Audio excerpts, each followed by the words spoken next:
سر تاریخ کی جو کتابیں انڈو پاک کی کتابیں اس میں مینشن ہے 500 سال 400 سال پہلے بھی کہ جب قربانی آتی ہے یہاں پر، یہ جو ایام ہے قربانی ذی الحج کے، تو لوگ گائے بیل سب لے کر اس کو رنگ برنگی جھنڈیاں لگا کے پورے علاقے میں پھراتے ہیں۔ میں چاہوں گا قربانی کی جو اسپرٹ ہے سر اس پہ کچھ بات کی جائے۔ یہ دکھاوا اور ظاہر داری نمائش یہ کسی بھی عبادت سے منسلک کر دیں وہ ریاکاری میں چلی جائے گی بات، پھر وہ عبادت نہیں رہتی، ریاکاری ہو جاتی ہے۔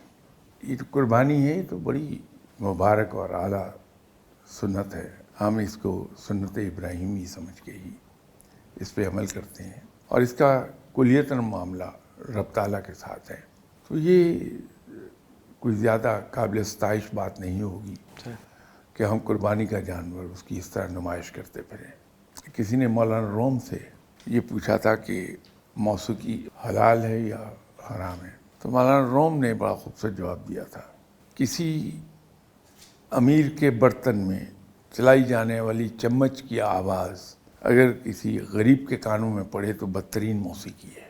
تو جب ہم یہ نمائش میں جاتے ہیں تو جذبہ تو ہر ایک میں ہے کہ وہ قربانی کرے، لیکن بعض مجبوریاں نہیں کر پاتے، تو وہ ان چیزوں سے ان کا جو دل دکھے گا بہت زیادتی ہو جائے گی۔ تو ہمیں یہ کام کرنا چاہیے خاموشی سے، کوئی بھی عبادت ہو اس کے اندر نمائش کا پہلو نہیں آنے دینا چاہیے۔ سر اسی کے ساتھ ایک سوال جوڑوں گا سر کہ بڑی دنیا سر وہ بکرا یا گائے ہیں جو بھی ذبح کرتی ہے سر فریج میں جگہ نہیں بچتی، سارا کچھ سنبھال لیتی ہے سر۔ مطلب شاید میری پریکٹس میں ایسے نہیں ہے سر، کہیں نہ کہیں ختم سے اسی وقت بانٹ لیا جاتا ہے سر، چک لیا جاتا ہے، یہی سیکھا یہی سمجھا۔ یہ سر یہ جو فریج میں سنبھال لینا ہے سر، یہ کیا ہے سر قربانی؟ اس کو کیسے ایڈریس کیا جا سکتا ہے؟ ان کو کیا نصیحت کی جا سکتی ہے؟ بات یہ ہے کہ مسلمان کے یہاں تو جو کچھ اس کی ضرورت سے زیادہ ہے اس کے پاس وہ دوسروں کا حصہ ہے، وہاں چلے جانا چاہیے، بڑی سیدھی بات ہے۔ صحیح سر۔ قربانی کے معاملے میں تو باقاعدہ اسلام نے کلیئر کر دی بات کہ 1/3 آپ کا اپنا ہے، ذاتی استعمال میں لے آئیے، ٹھیک سر۔ 1/3 رشتہ داروں کا ہے، اور تیسرا حصہ وہ دوسرے مسلمانوں کا ہے جو قربانی نہیں کر پا رہے۔ تو اسے اگر ہم اس کے مطابق تقسیم کریں تو ہم پھر پیروی کر رہے ہیں ان احکامات کی جو ہے، لیکن ایثار اور قربانی کا جذبہ یہ کہتا ہے کہ اپنے گھر کے استعمال کے لیے تھوڑا سا رکھ لیں جو ایک وقت میں آپ پکا سکیں، باقی اللہ کے بندوں کو دے دیں۔ یہ فریج بھرنے والے معاملات مناسب نہیں ہیں۔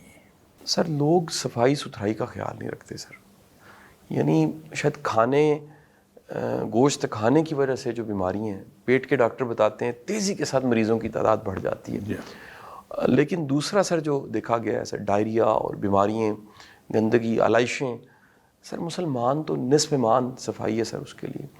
سر میں چاہوں گا کہ اس پہ ضرور آپ کوئی بات کریں کہ لوگ احساس کریں، خیال کریں کہ گندگی نہ پھیلے۔ آپ نے خود ہی ایک بات فرما دی کہ مسلمان کے لیے تو صفائی پاکیزگی نصف ایمان ہے۔ رب تعالیٰ بہت پاکیزہ ہے، بہت نفاست پسند ہے، بہت صفائی پسند ہے، تو رب کو راضی کرنے کا بہت سے اور طریقوں میں سے ایک طریقہ یہ بھی ہے کہ انسان بڑا پاک صاف رہے اور رہنے کی جگہ اس کی پاک صاف ہو۔ اس سے یہ مراد نہیں ہے کہ بڑی کوئی ماربل کے فرش ہوں اور بہت ہی ویل پینٹڈ ویل ڈسٹیمپرڈ دیواریں ہوں، جیسے بھی اللہ نے وسائل دیے ہیں وہاں ہم صفائی کا اور پاکیزگی کا خیال کر لیں۔ پیوندے کے کپڑے پہن لیں ہم، لیکن وہ صاف ستھرے دھلے ہوئے ہوں، اس پر نشان نظر نہ آئے۔ ہم نماز پڑھتے ہیں، دیکھیے نماز کے اندر پاکیزگی اور نفاست کس درجے کی ہے کہ جو حقیقی نجاست نہیں بھی لگتی تو وضو ٹوٹ جاتا ہے ہمارا۔ یہ اصل میں اس ماحول کو صاف رکھنے کا ایک طریقہ ہے کہ یہ کہا گیا کہ اس سے وضو ٹوٹ جائے گا۔